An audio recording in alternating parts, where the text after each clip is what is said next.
shared my screen. Can you guys see it? Yes. Yes. Okay.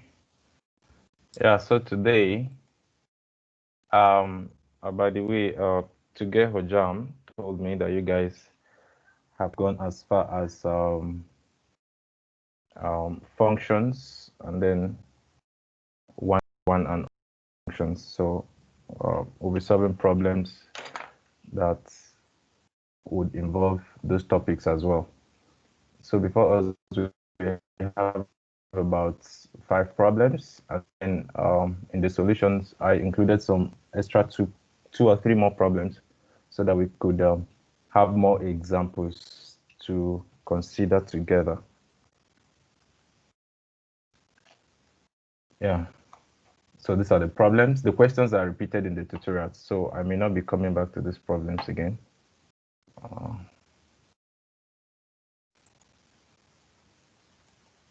Yeah. So we have this. Problem 1. The question says, let S be non-empty set.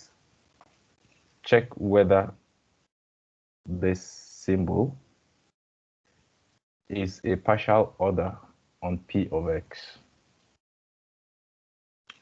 All right, so the question is asking you are given this symbol is a binary relation. So you're asked to check whether the symbol is a partial order on Px. Now, for instance, okay, let's look at the solution, then I'll explain as we're looking at it together. Maybe I should increase this.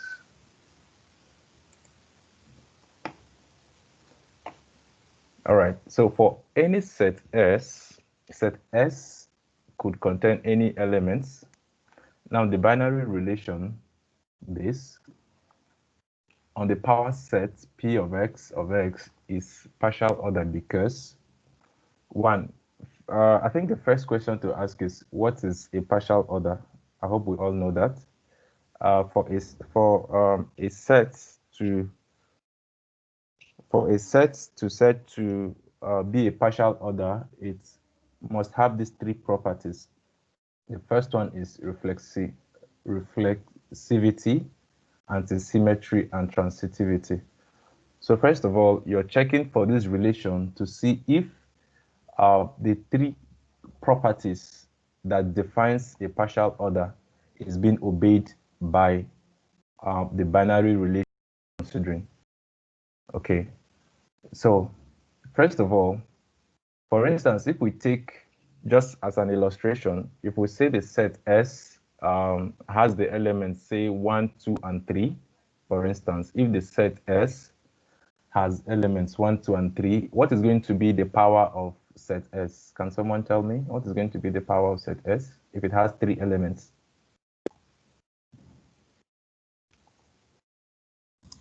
Can you repeat it? Okay, I was making an illustration. Okay, I'm trying to explain the solution to this problem, and then I said, assuming that set S has, say, 1, 2, and 3, what is going to be the power of set S? It's going to be 9. Be 2 to the power of 3, maybe? Yes, and what is that? It will be 1 and 2 and 3 and 1, 2, 1, 3, 2, 3, 1, 2, 3, and empty set. Very good. So the power of set S is going to have 8 subsets. Is that not so? Because 2 raised to power 3 is 8. Okay. So if, for instance, you take the first subset, or let's take the second subset. Let's take the subset 1. By the way, let me try to illustrate this with something that I put down. Let's use this as the illustration of what I'm trying to make. I hope you guys can see. We are still on problem 1. I'm just giving an illustration so that what we're talking about. Now, assuming set S has 3 elements, 1, 2, and 3, These are the subsets. The power of set S will have 8 subsets, okay? Empty set and all these other ones. So if you want to test to see if the properties of reflexibility, antisymmetry, and transitivity is being obeyed in the power set of set S. Okay, so if you take, for instance, the subset, you'll find out that, okay, 1 is an element of the power of set S, and then 1 is a subset of itself. Is that not so? And then you know that the definition for reflexibility, says that in a binary relation R on set A being a set, that if A of A is in R for all A in A, then small letter a is reflexive. So if we take this as a subset of the power set, we see that this set is a subset of itself. So it is reflexive, which means the first property is obeyed. Now the second is symmetry. For instance, if we take the second, if we take subset this and this, they are elements of the power set. Okay. Now look at this. This is a conditional statement. It is very important. So if we're saying if this is a subset of this, and this is a subset of this, then this is equal to this. Now in this illustration, this does not really hold. I'm just using this as an illustration, okay, because this subset is not, this set is not a subset of this. I'm just using it as an illustration and for you to take emphasis of this conditional statement. But if we have an example or an illustration where this holds, then this subset is equal to this. Now the third property, which is transitivity, if we take, for instance, we take 3 subsets of the power set, this, they are elements of the power set. So if this set is a subset of this, of course, this one holds. This is a subset of this, and this 1, 2 is a subset of 1, 2, and 3. Then it means that this is a subset of this. Going back to now, this solution is a generalization. You are asked to check if this binary relation holds for a partial order. Okay, the illustration I gave is just to make it more attractive or to make it more understandable. So the solution to this problem is what we have here. This is a generalization now. So we say reflexibility for any set S, like in the illustration. If you take any set in the illustration I gave, you'll find out that that set is a subset of itself. So for any x in the power set x is a subset of itself. Now the second property, antisymmetry, for x, y in the power set of x, if now the conditional statement, if x is a subset of y and y is a subset of x, then x is equal to x. Now the last property, transitivity, for x, y, z in Px, if x is subset of y and y is subset of z, then x is subset of z. So this is what the question is asking you to do. First of all, you have to understand what is a partial order, what are the properties that makes for a partial order, and then you should understand these properties, what they mean. Then you can be able to answer that question. Are we good on that one? So we can go to question 2. Yes, it is okay. All right. Question 2 says, draw a Hasse diagram representing the partial order of this pair A, B such that A divides B on 2, 3, 4, 5, 6, 8, 12, 15. Specify minimal and maximal elements. Find the minimum, that's the least element, and the maximum, that's the greatest element, if they exist, if there's any. So this is the Hasse diagram for this problem. But even before you come to the hash diagram, because in this problem, we are not given the hash diagram. Okay, if you are given this kind of problem in this question, you are not given the hash diagram. Okay, now first of all, you have to generate your pairs. That is this. Okay, you have to generate your partial order, which is the pairs of this 2, 2, 2, 4. How is it coming? Now come back to the question. We're told that the partial order A comma B is such that A divides B. So if you have a pair A comma B, it is such that A will divide B, that is B all over A. Now on this, we have these numbers 2, 3 to 15.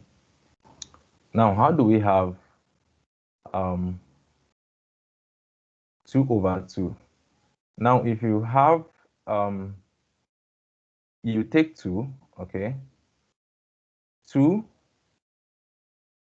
comma 2 is a pair, all right? So if this is A and this is B, 2 divided by 2 is divisible, is that not so? So this forms a pair. Now, if you take the pair 2 comma 3, 3 cannot divide 2, okay? If it does, there will be a remainder. But we're looking for pairs that when they divide, will be left with no remainder. So 2 comma 3 is not going to play. It's not going to be a pair. Now you consider the next one, 2 comma 4, which is what we have here. This is A, this is B. So B divided by 2, there is no remainder. So we have this as a pair in this partial order. We have 2 comma 6, that is 2 and 6. We have 2 and 8. We have 2 and 12. 2 and 15 cannot go because 15 divided by 2, you will have a remainder. Now, when you are done with this first number, you go to the second one. You have 3 comma 3. That's this one, 3 comma 3. This is your A, this is your B. This is your A, this is your B. Okay, so this can divide this without a remainder. So that is how you generate this partial order. Now from this, you will now draw your hash diagram. How do we draw a hash diagram? Okay, now there are conditions or rules on how you draw your hash diagram. Okay, we said that we can represent these pairs with a dot. Okay, so that is what you have here. We can represent this with a dot. Okay, and then if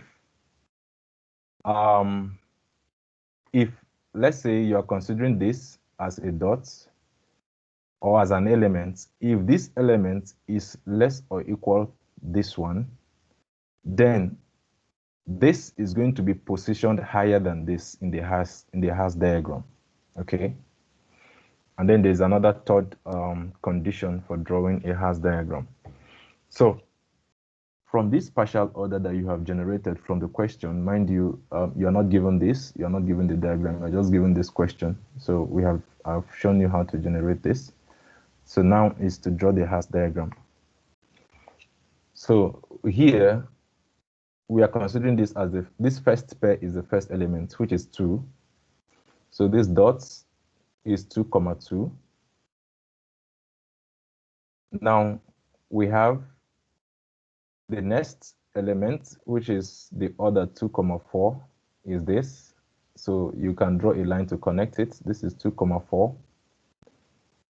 But you also have 2 comma 6, which is from here to here. Then from 2 comma 4, you have 2 comma 8. That's this one. But on this line as well, you have 4 comma 8. I think we have it somewhere. Yeah, here, this one. So from here, I'm sure we know how to draw this, so I won't waste too much of my time. So from here, from this partial order, you are able to generate the hash diagram. Taking note that if this is the first element, this is the second element, and that this is greater than this one, then this will be in a higher position than this one. So with that, you can generate this diagram. Do we understand how this diagram is drawn? Do we all understand how this diagram is drawn? Teacher, I have one question. Yeah. Okay, Yes. ask if you have. Yes, why did you put the 2 and the 3 in the same level while the 3 is bigger?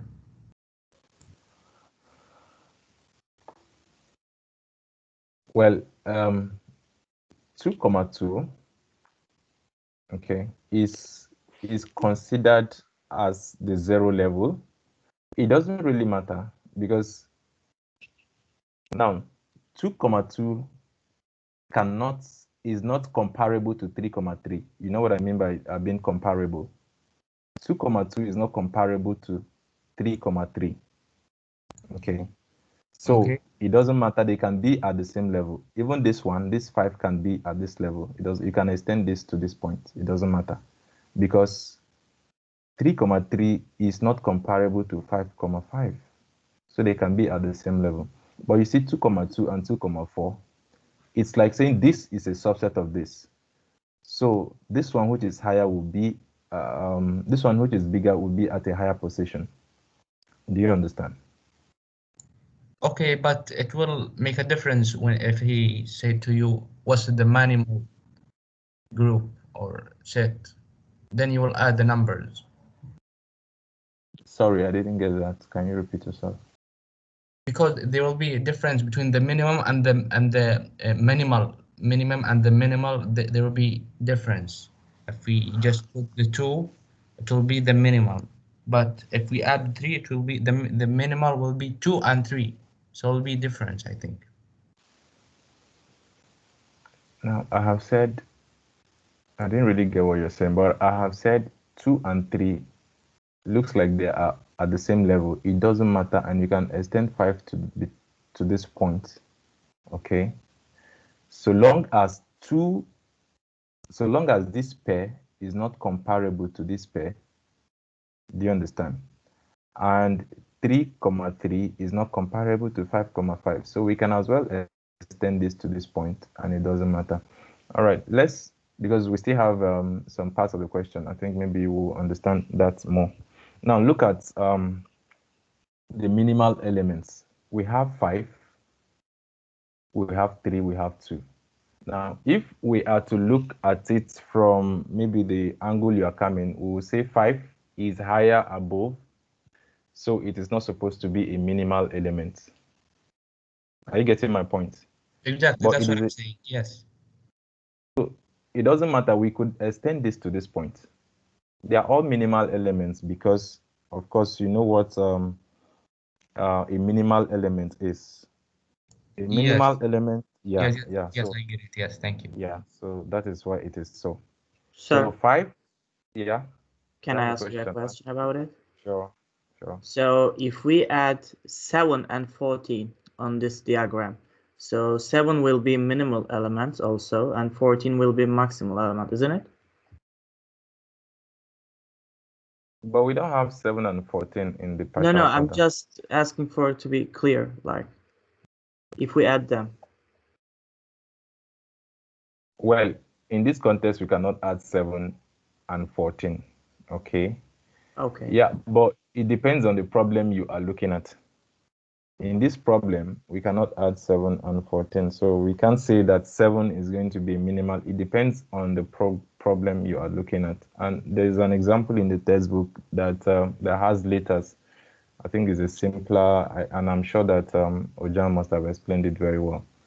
If you read that one very well, you understand better what we're talking about. Okay, thank you very much. Yeah.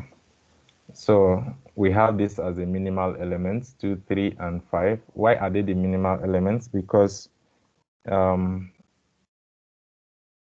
are the least no, sorry. This is for minimum. Because they are not greater than any other elements. Okay, they are not greater. Now look at 2, for instance. 2 is comparable to, this is 2, 2, is comparable to 2, 4, is comparable to 2, 6. Okay. So if you look at this as a tree, you discover that 2 is the least, is not greater than, this is the least, is not greater than any other element in the whole of this space here. So that is why it's a minimal element. If you look at this as well, now 3 is comparable to this. 3 is also comparable to this, and it is the least, is not greater than any other one in its own branch. It's not greater than any other one. Same as 5. 5 is comparable to this. So that is why it is a least element.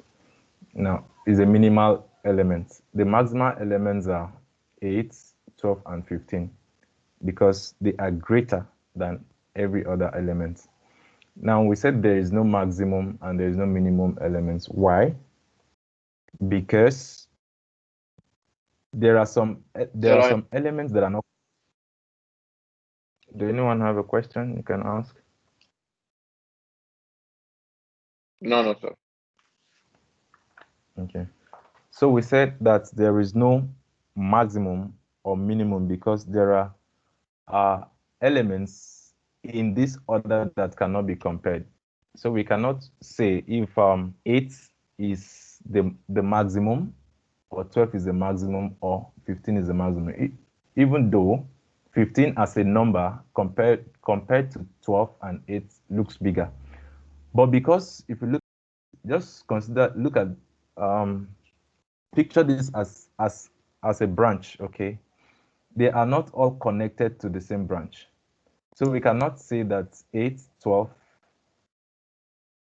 and 15, and then we'll say 15 is the maximum because they are not comparable. They are coming from different branches, okay? So they are not comparable. And at the same time, there's no minimum because this is coming from a different branch, this one and this one. So there's no maximum and there's no minimum. But we have maximal and then we have minimal elements as well. Do we understand? Yes. Yeah, Yes. feel free to ask your question if you have. Okay, problem 3. It says let S, the set S equal Hassan, Ali, Paula, Kelechi, and Reza. Be the set of okay, this is a set of students, and G equal A minus, B plus, B minus, C plus, C minus, D plus, D minus, and F be the set of grades.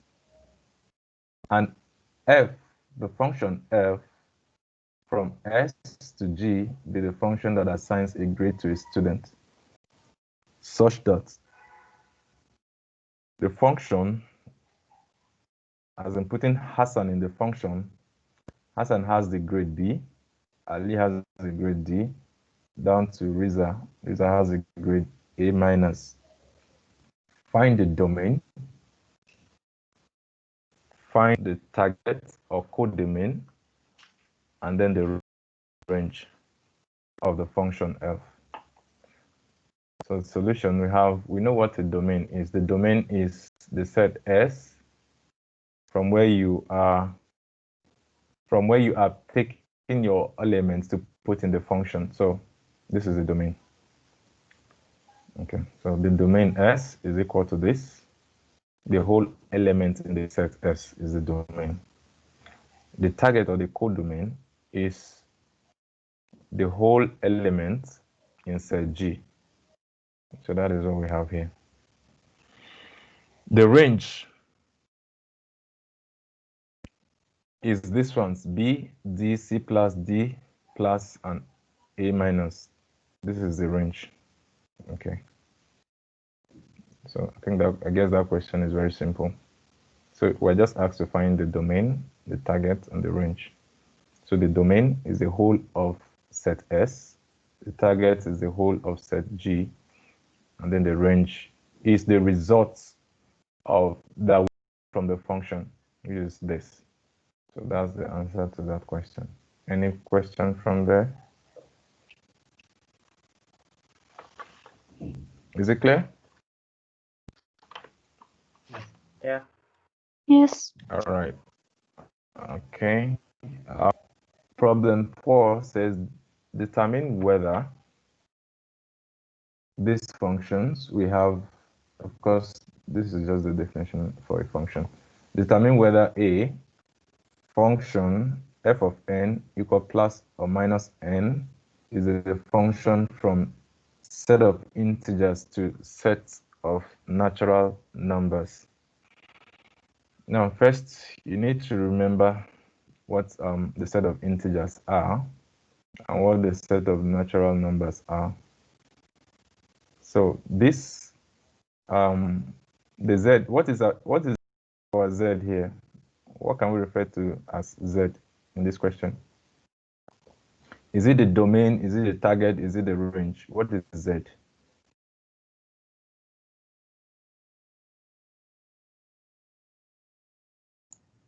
Hello guys, are you there? Maybe integer numbers, maybe. Sorry, I didn't hear you. Integer numbers, maybe. Yes, I'm asking, is it the domain? Because we have that the function is, we said, we're told the function is from z to n. So is z the domain or the target or the range? I guess not, It's because the target domain. Target codomain. Are you guys guessing? It cannot be the two. It's either the domain or the target. It's the target. All right. Target. It's Domain. the target. No, z is the domain in this case. And then n is the target. Okay. Look at the question. It says f of n equal to this is a function from z to n. From z to n. It's just like saying what we have here initially. F is from S to G. So S here is the domain. G is the target. Okay. So guys, don't confuse that.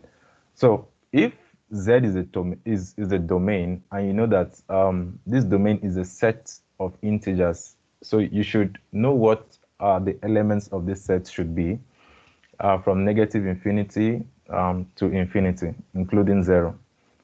Okay, so that is this set. And then the set n is a set of natural numbers, which is from 1, 2, 3 to infinity. So you're asked to check whether this function, whether this is a function, okay? So you are given this function now. Now we say it is not a function. Why? Because first of all, you know that 0, for instance, 0 is in the set of integers, okay? But it is not in the set of natural numbers. So if you put 0 here, if you put f of 0, you are going to get 0. Is that not so? If you put f of 0 here, you are going to get 0 in this function. But 0 is not an element of the set of natural numbers. So this is not a function. Do we understand? Yes. Yes. Yeah.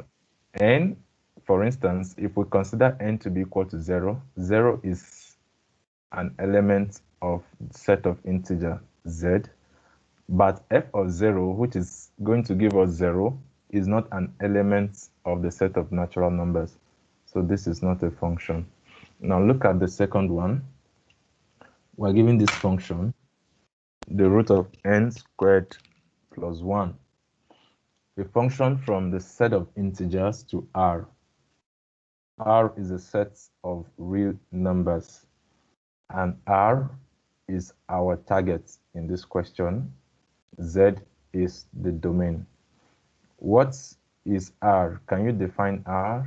What are the elements of set R? Can someone tell The whole me? numbers. Sorry? The whole numbers. Of course, whole numbers. Integers is also a set of whole numbers. So all that's real not numbers. real numbers. Okay. Well, the set R is is a set of all rational and irrational numbers. Rational numbers are quotients, numbers that can be written as fractions, while irrational numbers are numbers that cannot be written as fractions. Okay, so the set R comprises of rational and irrational numbers, and then we know what the set Z is. So we said this is a function Y. If we consider -1 is an element of Z. So if we put -1 in this function, we're going to have the root of -1 squared plus 1. This is going to give us the root of 2. Is that not so? Now, but 2 cannot be written as a fraction. 2 is an irrational number. Sorry, root 2 is an irrational number. It cannot be written as a fraction, but it's an element of R. So the first thing that you need to do is to understand these sets. You must understand these sets very well, so you'll be able to answer this kind of question in the exam. Understand what the set Z is, understand what the set R is. So I told us that the set R is a set of rational and irrational numbers. Rational numbers, they could be whole numbers, negative or positive. They could be fractions. And then irrational numbers are numbers that cannot be written as fractions. They are not quotients. So set R comprises of all those. So if we put, for instance, -1 in this example, we're going to get root of 2. So if you press your calculator, you get a very long decimal number, which is an element of R function. Are we okay with that one? Yes. All right. The third one, we're giving this function 1 all over. This is n squared. I think. Let me be sure. Yeah, this is 1 all over n squared plus 1. This is 1 all over n squared. Sorry, this is the two is a superscript. This is n to the power 2 plus 1. Okay, so we have to check if this is a function from Z to Q. We know what Z is, and we know what Q is. Q is quotient set of ratios, numbers that can be written as fractions. It includes whole numbers as well. So I told you, you must know what these sets are. So we said this is a function. Why? Because any elements from Z, any elements you take from Z will as well, the results will as well be in Q. For instance, if we take -1, -1 squared is 1, plus 1 is 2. So we're going to have 1 all over 2. And 1 all over 2 is an element of Q. Okay. If we take 0, if n is 0, if we have f of 0, we're going to have 1, 0 squared is 0. So we have 1 all over 1. 1 is an element of Q. So whatever element you take from the set of integer Z, the image, you always find the in Q. So that is why we said this is a function. The D parts, we have a function f of n equal to 1 all over n, a function from Z plus to R. What is this set? Can someone tell me what this set is? This is a set of positive integers, is that not so? If this plus is not here, we know that the set Z is from negative infinity to infinity. But because of this plus, we know that we are considering just a set of positive integers, which is 1, 2, 3, 4, 5 to infinity. Okay, so this is our domain in this case. And then our target is R. We know what R is. So we say this is a function. Why? Because any elements that you take from this domain, you will always find the image in R. If you take 1, 1 all over 1 is in R. If you take 2, 1 all over 2 is in R. So whatever element you take from this set, you will find the image in R. So this is also a function. Now look at this one. Okay. We have this function f of n equal root n, a function from R to R. Okay, so we're considering a function from set of real numbers to real numbers. We say this is not a function. Why? Because we know that -2 is an element of R. Okay, so but if we put -2 here, f of 2 is going to give us root -2, and we cannot evaluate this because it is not in R, because root -2 is going to give us a complex number, which is not R. So that is why we say this is not a function. Do we understand all this, guys? Yes, sir. Is it? Yes. All right. Problem 5. Determine whether each of these functions from z to z is 1 to 1. This is the definition for a 1-to-1 function.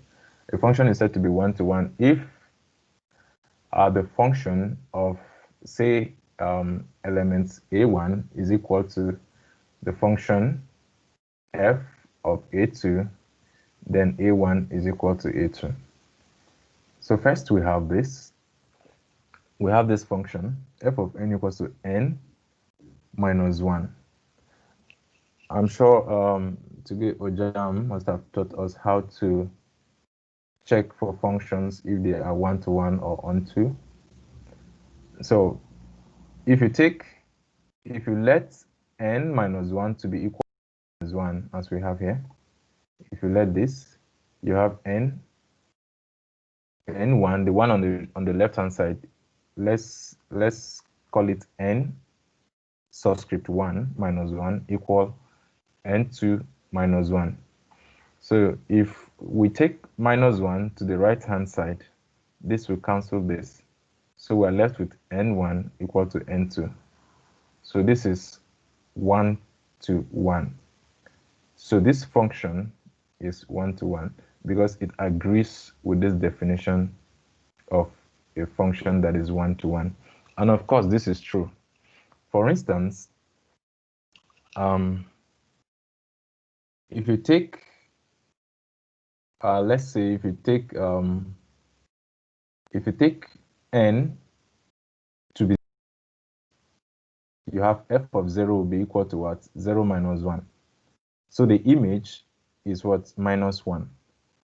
If you take f to be 1, f of 1 will be equal to 1 minus 1, and that is 0. So what it is saying is that there's always a unique image, okay, for any element n that is put in this function. So that is why it is 1-to-1. There's always a unique image. Like you cannot have maybe f of 1 giving us an image of 2, and then f of 3 giving us an image of 2 as well. Okay. If that happens, then the function is not 1-to-1. Sorry to interrupt, but can we say the variable's power must be an odd number? Sorry, can you repeat your question? Can we say that variable's power is an odd number? Must be an odd number. You mean the number n? Are you talking about the number n? No, it must not be an odd number. Any number at all that we take, because this is a set. The set is defined as set of integers. Okay. Do you understand? Set of If- integers includes odd numbers, even numbers, negative and positive. No, I was trying to ask that the variable's power must be an odd number, because if it's even, it's always gonna be a positive. And it doesn't matter if it's negative or positive. Are you talking about this function? Yeah, actually, generally. Well, I don't really understand what you're saying. But if you're talking about this function, and we are given this question, we are told that the function is from the set of integers to integers, and we are asked to check if it is one-to-one. So for this first one, I said this is true. Of course, you know this is a definition for one-to-one function. If it obeys this, then the function is one-to-one. And then we know how we came about n1 equal to n2. And I said this is true because if you take any element in this set, the first z here is our domain, the second one is our target. So if you take any element z, any element in z, and put it in this function, you will always get a unique image in the other set. That is what I'm explaining. So if you take 0, 0 is in z. If you take 0, 0 is going to, and put here, f of 0 will give you -1. -1 is unique, okay, in the target, because there's no element that you take from this domain that will give you -1 for this very function that we're considering now. So please don't confuse yourself. We'll still get to some other functions that are not one-to-one, and maybe you understand what I'm saying. So look at this one. We're given this function f of n equal to n squared plus 1. Now we do as we did in the first one. N1 squared plus 1 equal to n2 squared plus 1. If you take this 1 to the other side, it will cancel. So we have n1 squared equal n2 squared. So if you take the square root of both sides, you have n1 equal plus or minus n2. And then we said this is not one-to-one because, for instance, if you take -1, -1 is in set z, of course. If you put -1 in this function, n, that is n is now -1, sorry. So you have -1 squared, which is 1, plus 1 will give you 2. Is that not so? Now, if you take 1, 1 is also an element of this set. If you take 1 and put here, you have 1 squared plus 1 is also 2. So you are having an image of 2 repeated in set z, okay, for unique, for different elements that are taken from the domain. So it is not one-to-one. That is what I was trying to explain from the first problem. Do you guys understand what I'm saying? Can I ask something? Yes. Sure, I you don't can ask. understand why there is positive and negative behind the N2. You mean this one? No, You mean this minus? N1 Okay, you mean is here? also positive, negative, N2. Yes. Okay, yeah. This is so because if you take the square roots of a number, let's say Yes. the square root of 4. Okay, for instance, if you take the square root of 4, the answer is plus or minus 2. Why? Because Yes, I know. yes, so that is why we have this. But why we don't have positive and negative behind the N1? No, we are taking square roots. Our interest is to find n1. So we take square root of both sides. So we take square root here. This will be plus or minus n2. Our interest is to find n1. Okay. I am understand now. Thank you. You're welcome. Excuse me. What if Okay. we took z equals 0? Then what is f1 equals 0 plus 1 equal 1? If we take f of 0, Z yeah, equals is 0 equal to, and n equals 0, yeah. yeah, f of 0 is equal 1. So what is your other question? Yes or no? Can we take it f0 equal f0? It won't be not, it would be 1 to 1. Are you asking if we put 0 here? Is that what you're asking? If we take n to be equal 0? Yes. Even if you take n to be equal 0, okay, you will get 1. Okay. So, yeah, but that does not explain that it is 1 to 1. We're trying to show that this function, we're trying to see what this function is, whether it is 1 to 1 or not. So first of all, we see that this is not equal to this because this is different. This is just like, okay, we have plus here, there's no minus. So this is not equal to this actually. And so you are trying to test for some numbers, okay, that when you put in the function, will it always give you a unique image or not? So if you put 0 and you have 1, is there any other number that if you put here will give you 1 as well? Well, that is what you have to look out for. So for what we have here, we know that -1 and 1 is going to give us the same image, which is 1, because -1 squared is 1, 1 plus 1 is 2. 1 squared is 1, 1 plus 1 is 2 as well. So -1 is not equal to 1, but it's giving us the same image, which is 2. That is why it is not 1 to 1. If it is 1 to 1, every element is going to have a unique image. That is what makes it 1 to 1. Do you understand? Like Yes, in this I think. case, yes, in this case, every element will have a unique image. There is no number that you take from the domain that would give you, there is no two numbers that you take from the domain that will give you the same image. That is what I'm trying to say. So that is why this one is 1 to 1. This one is not 1 to 1. And we have an evidence that -1, if you put -1 here, you get 2.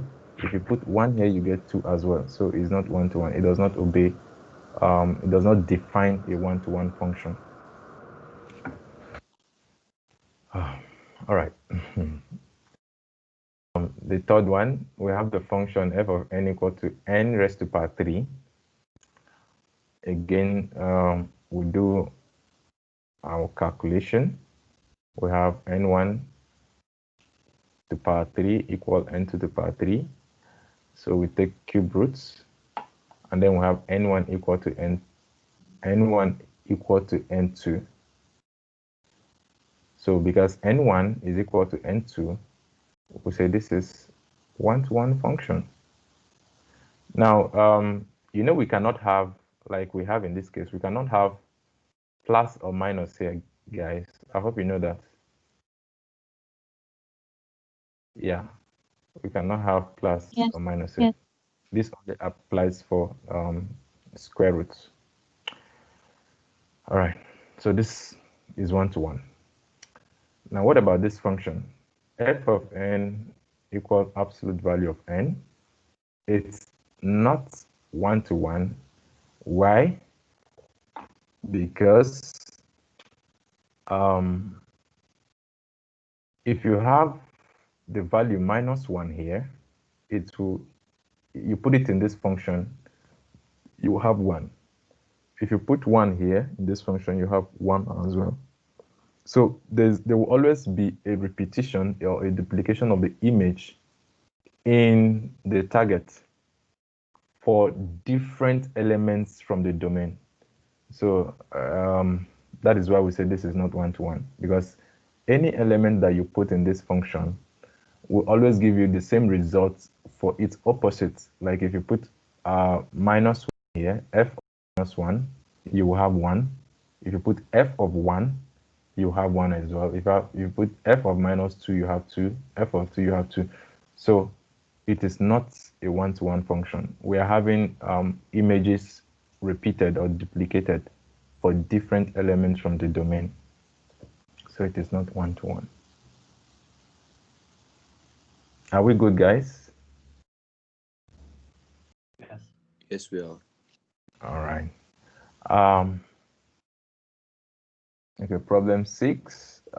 Problem 6, and the next two problems are not in the tutorial questions that were given. This we just added so that we can have more examples to consider and have a better understanding of what we're doing. So this one says determine whether the function f from A to B is one-to-one or onto. Okay. A function is onto if the range is equal to the target. So we have the set A to be equal to 1, 2, 3, and 4. Set B to be equal x, y, and z. And then the function is equal to these pairs 1, x, 2, y, 3, z, 4, y. So if you're asked this kind of question in the exam to determine if the function is one-to-one or look at now we have look at this pair. We have 2, y and 4, y. So we see that the elements, of course, you know that 2 is coming from set A, is that not so? And y is coming from set B. So we are having the image y, okay, in set B for different elements from set A. So this function is not one-to-one. That is what I've been explaining all the way from the previous question. Because we have 2, y, we have 4, y. There's a repetition. This is the image of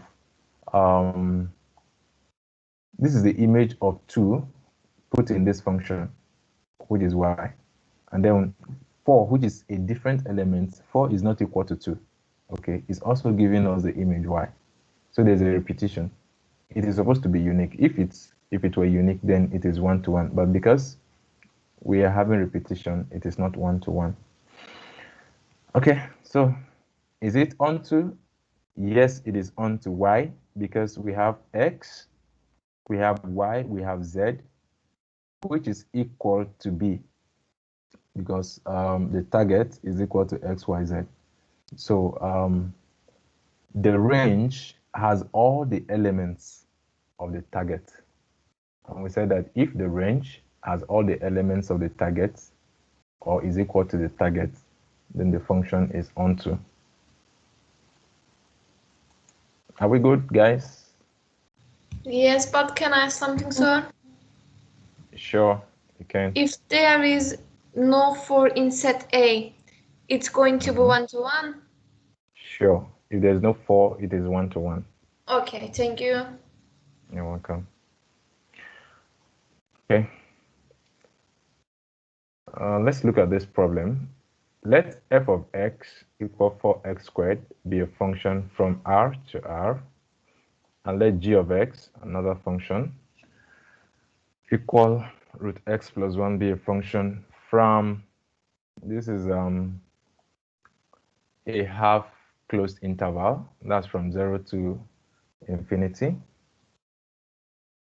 So from this domain to R, find g of f and determine its domain, the codomain or the target, and the range.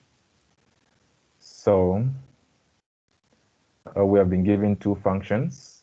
Function f is from R to R, and function g is from this domain to R. Now, but we're asked to find g of f, and we know this is a composite function. So g of f is equal to g, the function f of g of f is equals to g of f of x. The domain is R and the target is R. Why? Because remember, the question is asking us to find the domain of this composite function and the target and the range. So we're saying that the domain is R and the target is R. Why is it so? Because this is a composite function. First of all, is a function f of x. The function of f of x is from R to R. So the domain of f is R and its target is R. So the function g is taking the target of the function of f, okay? So that is why the domain of the composite function is R, because the output of this function f is R. And then the output of f function is serving as the input for the g function now. And we know that the output of the f function is R. That's this R we're saying here. This R is now serving as the input for the function g. So that is why we say that the domain is R and then the target is R. Of course, from here we know that the target, which is this R, is for the function g. All right, so the composite function g of f is equal to, what this means is that here, from the function g of x, where you have x, you put 4x squared, okay? Because f of x is inside g of x. So that is why we have this. So if you take the square root of this, we have absolute value of 2x plus 1. Okay. So if you draw this graph, if you draw the graph of this composite function, you have this. This is just a sketch. And this is so because if you put for whatever value of x that you take from this domain, if you have 0 here, you will have 1. And we know that 0, that x, you know you have your y-axis and your x-axis. Your x is 0 on the y-axis. So when x is 0, you have 1. And then you do same for all the other elements in the domain. So we say as a graph on the right-hand side shows, the range of this is from 1 to infinity. So the range of this composite function is from 1 to infinity. You know that this can extend as far as it wants to go. So it's from 1 to infinity because if you take 0 here and put it, you have 1. Okay. If you take 2, which is in this domain, you will have 2 times 2, which is 4, plus 1, which is 5. So it keeps going to infinity. So the range for the composite function is from 1 to infinity. Do we understand, guys? Yes. Yes. Yes. All right. I guess this is the last one. Yeah, this is the last one. List all pairs x, y with x less than y in the partial domain described by each of the following Hasse diagram. All right, so in this question, we are given this Hasse diagram. For the first part of the question, we're given this Hasse diagram, and the question is asking us to list the pairs. So you know what a Hasse diagram is. You know that we have A, B, C, D. This you that A and B is comparable. A is also comparable to C and comparable to D. So this is, we are listing the pairs of the partial, we are listing pairs of the partial order. So this is A, B, A, C, A, D, and then B, C, B, D. You are listing them in pairs. And then you have C, D. So we have how many pairs? We have 1, 2, 3, 4, 5, 6. And then we want to find what is the maximum. Now, because the whole of this is comparable, okay? A is comparable to B, C, and D. So the maximum is D, which is the element that is in the highest position, which is D. The minimum is A. And what are the minimal elements? They are still A, minimal elements A, and then the maximal is D because D is greater than every other element. A is less than every other element. So like in this kind of problem, you know, this is our solution. You're not given these pairs. You're supposed to find the pairs from the Haas diagram. So you should be able to, you should know how to be able to do that. Now the second part, we are as well given this diagram. Now look at this diagram carefully. You must be careful with this one. A is comparable to D and comparable to E, but is not comparable to B. Why? Because you see, the position of D is higher than the position of A. Position of B is higher than that. Position of E is higher than that of D. But from D to B, there is a depression. Okay, it goes down. There's no elevation. It's going down instead. So A is not comparable to B. Okay. And then it's like we're having a starting point from here again. This is comparable to this, and it's comparable to this. So that is how we're able to come out with these pairs. We have A, D. This is comparable to this. So we have A, D. We have A, E. Okay. And then from this branch as well, we have D, E. And it looks like there's a stop here because this is now going down. If this position was higher, okay, if it was higher, then of course A will still be comparable to that level. But then this one is going down. So it's like we're having a starting point here again. We have B is comparable to E, but you can't go down. You're going up. You're considering positions that are higher than B. And then B is also comparable to C, comparable to F, and then C comparable to F. Now, in this diagram, there is no maximum, there is no minimum. Why? Because A, for instance, this pair, A, D, cannot be is not comparable to C, F. I explained this before. A, D is not comparable to B, F. So we cannot say, okay, that F is maximum, no, because it's not, we have some elements or some pairs that we cannot compare with this one. It's like there's no relation between them. There's no minimum for the same reason as well. But we have minimal elements and we have maximum elements. The minimal elements here are A and B.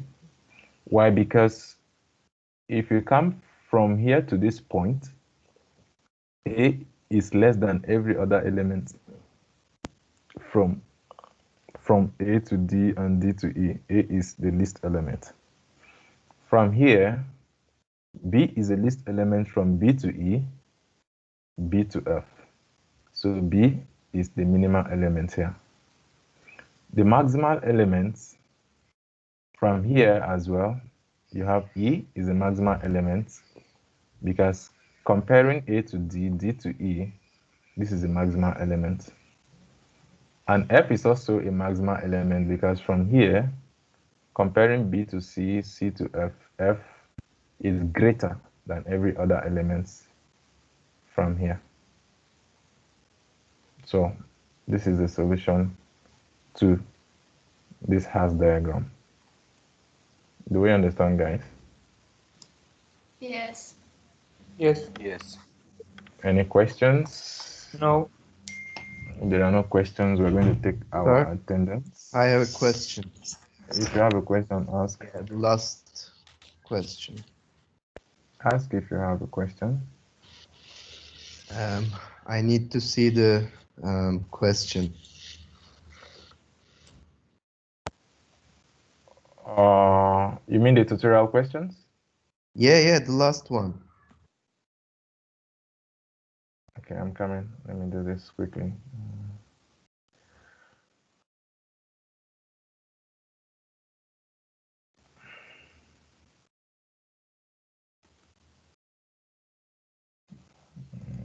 Just hold on a minute, I'm coming.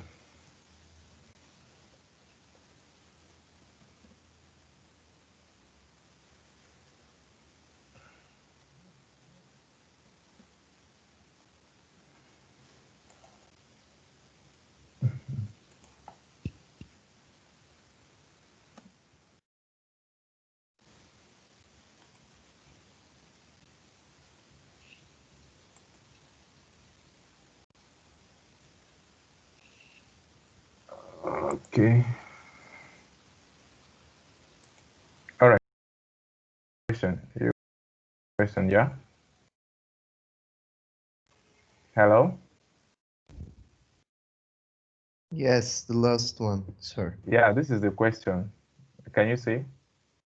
No, this is not. In downwards. All right, this one. Sorry. Okay, this is the question. Last, not first, second question. Yes. If E connected with C, then the maximal is gonna be C, right? If, what is the question? If, E and C connected. okay, you're asking if there is a connection from here and here. Because from here there is no there's no connection between C and E, yeah? Yes, if. Okay, so how is the connection going to be? Is it going to be from here to here? Yes. Okay, so what's your question? C is gonna be maximal, right? Well, C will not be maximum because, of course, if there's a connection from here to here, C is not going to be maximum because we have F, which is higher in position than C. Okay. You There's are a considering, maximum, right? there is no maximum. I've explained that there's no maximum because these three dots, 1, 2, 3, is like they are different. They are not comparable to the dots 1, 2, 3 below. Do you understand? There can only be a maximum or minimum if all the elements are comparable. Okay, let me show you something maybe from the textbook. Do you understand? Yes, yes. Yeah, so okay guys, please take your attendance. Can you find the attendance? If you see the attendance, just take your attendance before you leave.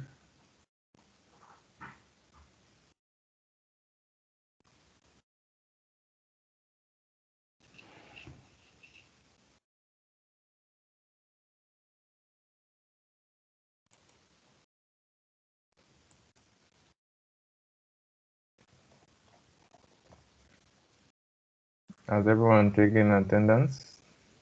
I can end the meeting now, yeah? Yes. Yes. All right, guys. Thank you. Thank you. Have a great weekend. Thank you, See you sir. next week. Can you check the Bye-bye. chat section before leaving?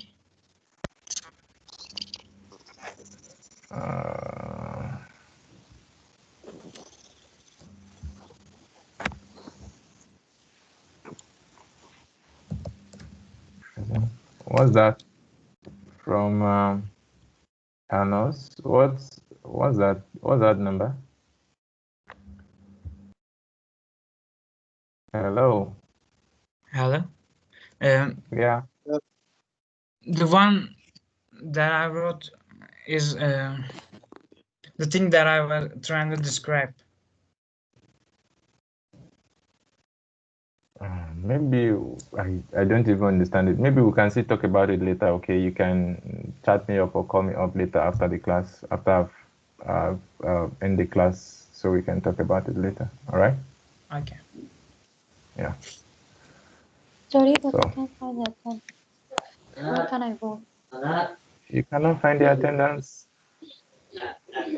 No. Can I help you now? But check very well. It's go to the tutorial channel. Go to the tutorial channel. You will find it on the post.